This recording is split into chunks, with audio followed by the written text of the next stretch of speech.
Dunia mereka yang sudah punya pengalaman ini jauh lebih besar daripada yang murni hanya berkuliah saja. Bekerja sambil kuliah adalah satu hal yang sangat positif dan sangat-sangat penting untuk dilakoni oleh setiap mahasiswa.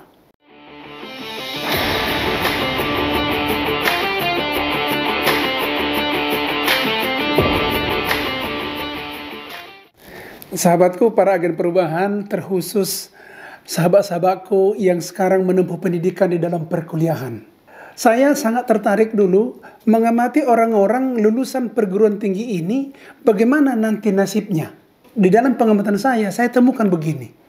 Mahasiswa itu ada dua kelompok. Kelompok pertama adalah mahasiswa yang murni belajar serius hingga tamat. Kelompok yang kedua adalah mahasiswa yang pada saat perkuliahannya juga sudah mulai bekerja. Jadi ada mahasiswa murni dan ada mahasiswa sambil bekerja. Atau kita katakan namanya kuliah sambil bekerja. Tapi ternyata ini sangat-sangat berbeda hasilnya. Dari hasil pengamatan saya, hampir semua mahasiswa yang pada saat perkuliahannya bekerja, pada akhirnya ini memiliki tingkat kesuksesan yang melebihi daripada rata-rata yang dimiliki oleh mahasiswa murni. Oleh karena itu, kali ini topik kita adalah bagaimana menyikapi kuliah sambil bekerja. Sahabatku, para agen perubahan, selagi masih ada kesempatan Anda masih berkuliah, silakanlah ambil pekerjaan tambahan. Jadi dengan kata lain, silakanlah kuliah sambil bekerja.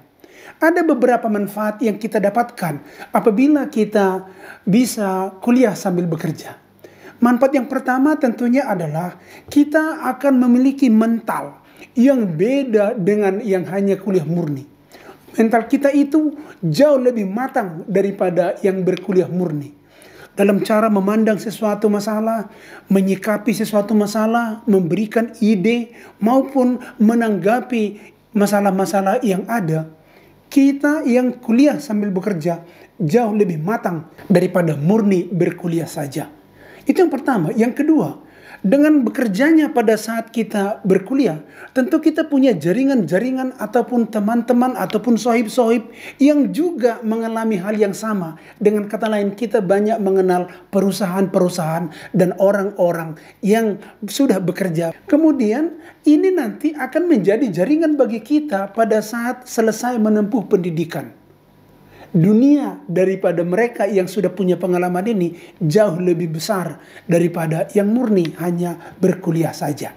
Kemudian yang ketiga, kita juga bisa mendapatkan income.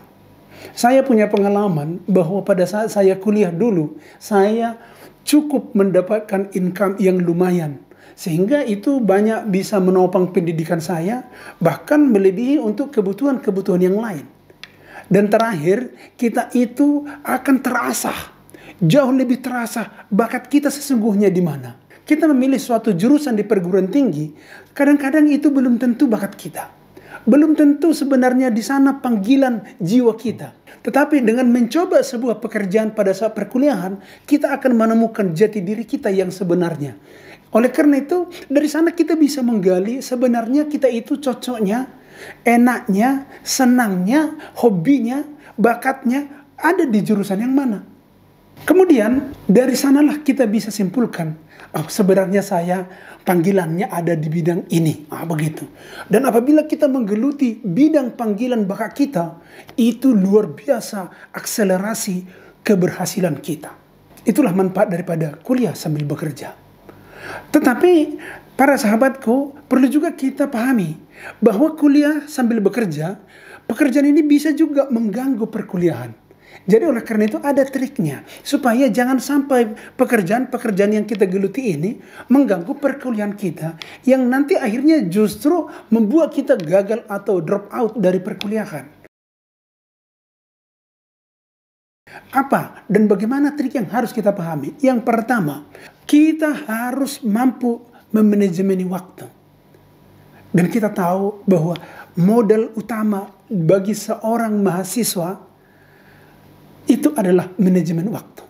Memang bagi mereka yang bekerja sambil berkuliah tadi, tidak ada kata waktu luang, tidak ada kata waktu kosong. Jadi dia selalu mengisi waktu itu. Saat perkuliahan dia harus berkuliah 100%, pada saat bekerja dia juga harus bekerja 100%. Jadi tidak ada waktu yang kosong. Semua dikerjakan dengan waktu yang tertata, terencana dengan baik dan maksimal. Nah, kemudian yang kedua, kita juga usahakan kalau bekerja itu mencari jurusan atau mencari bidang yang berhubungan dengan jurusan perkuliahan kita. Jangan sampai nanti jurusan kita terlalu jauh. Walaupun kadang-kadang memang kita tidak bisa menghindari itu. Bahkan seseorang yang lulus dari sebuah jurusan yang dipilihnya, setelah bekerja bisa saja bertolak belakang dengan pekerjaan yang didapatkannya atau yang digelutinya. Tetapi kalau bisa jurusan yang kita pilih itu berhubungan dengan pekerjaan yang kita lakoni pada saat perkuliahan, biar jangan terlalu banyak benturannya. Itu dia trik yang kedua. Trik yang ketiga adalah kita tahu bahwa bekerja itu butuh waktu. Jadi oleh karena itu kita upayakanlah bekerja jangan terlalu jauh jaraknya dari tempat domisili kita. Sehingga kita bisa mengefektifkan waktu. Dan tidak banyak terbuang waktu di dalam menempuh antara perkuliahan ke pekerjaan. Dan yang terakhir, trik yang harus kita pahami, sekarang ini sudah begitu maju teknologi. Maka banyak sekarang pekerjaan yang dikerjakan melalui online. Jadi kalau bekerja secara online, tentunya ini tidak akan menjadi masalah banget bagi kita. Dan kita bisa mengerjakannya dari rumah sekalipun. Jadi itulah caranya memilih pekerjaan. Dan menjadi pertanyaan sekarang adalah, kira-kira kalau saya sebagai mahasiswa, pekerjaan apa yang bisa saya geluti pada saat masa perkuliahan saya ini? Gitu ya. Oke, jadi baik. Kalau saya melihat di dunia nyata ini, sekarang ini sudah begitu banyak lapangan kerja yang bisa digeluti oleh seorang mahasiswa yang masih aktif berkuliah. Sekarang kalau kita lihat itu ya, ada contoh-contohnya. Yang pertama, bisa kita memilih pekerjaan yang pekerjaan itu memang betul-betul secara online. Sekarang ini kita bisa bekerja menjual sesuatu itu melalui internet.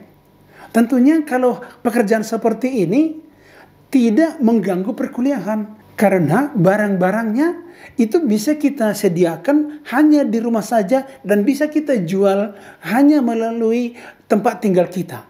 Jadi tidak sampai mengganggu. Itu banyak sekarang ini. Semua barang sekarang sudah bisa dijual secara online. Jadi silahkan Anda pilih kira-kira hobinya atau stok barang yang ada bisa kamu siapkan. Silahkan dipilih saja untuk bisa dijual secara online. Yang kedua, itu contohnya adalah menulis. Ya, menulis itu. Menulis sesuatu hal-hal yang umum-umum saja dan ini bisa dijual kepada pihak lain atau bisa disosialisasi melalui internet, akhirnya kita akan mendapatkan upah dari penulisan-penulisan tersebut. Saya punya teman, sebenarnya dia ini mahasiswanya tidak menonjol-menonjol banget gitu ya. Tetapi dia mencoba menulis ada hal-hal yang menarik di kota Jakarta. Contohnya dia menulis itu ada 5 tempat mangkal bagi kaum milenial. Ini dikirim kepada pihak perusahaan tersebut. Akhirnya perusahaannya bersedia untuk membelinya untuk bisa nanti disebarkan. Atau nanti hal-hal seperti itu bisa juga nanti dimasukkan ke dalam website daripada perusahaannya. Sehingga perusahaannya juga membayar si penulis ini. Itu juga merupakan pekerjaan yang bisa digeluti oleh seorang mahasiswa. Kemudian yang ketiga, mengajar les, ya. Tentu semua jurusan yang ada di perguruan tinggi itu ada yang bisa diajarkannya baik kepada anak-anak sekolah lanjutan atas atau juga bisa kepada sekolah lanjutan pertama atau bahkan kepada mahasiswa-mahasiswa yang di bawahnya begitu, angkatan-angkatan di bawahnya. Jadi dia bisa juga menjadi asisten dosen begitu. Kalau saya dulu pengalaman saya waktu saya mahasiswa, saya itu adalah mahasiswa di Fakultas Kedokteran.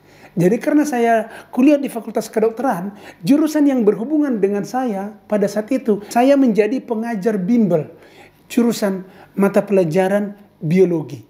Dan ini tidak jauh berbeda atau boleh saya katakan ini masih sangat berhubungan pelajarannya dengan perkuliahan saya.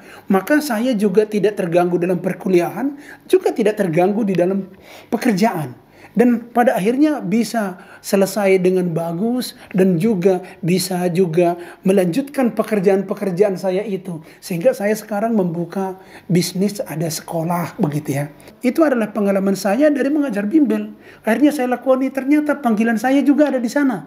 Maka saya sekarang sebagai dokter sekaligus membuka sekolah-sekolah. Ada SMP, ada SMA, ada SMK, dan ada juga akademi. Itu yang saya lakoni sekarang. Itu adalah berkat pengalaman bekerja sambil kuliah di masa mahasiswa saya. Dan yang terakhir, yang sekarang ini lagi booming-boomingnya, pekerjaan yang bisa digeluti oleh seorang mahasiswa yang masih kuliah, itu adalah menjadi YouTuber.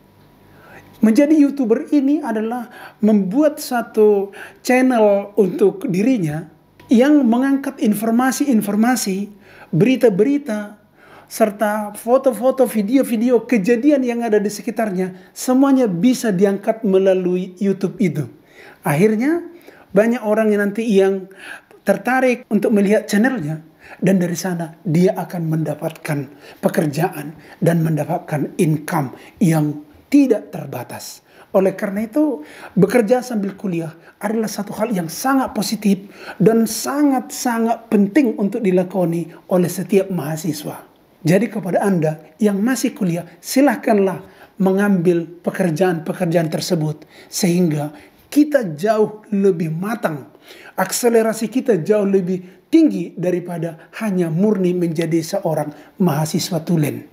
Saya Sortaman Saragi, salam agen perubahan, tetap semangat.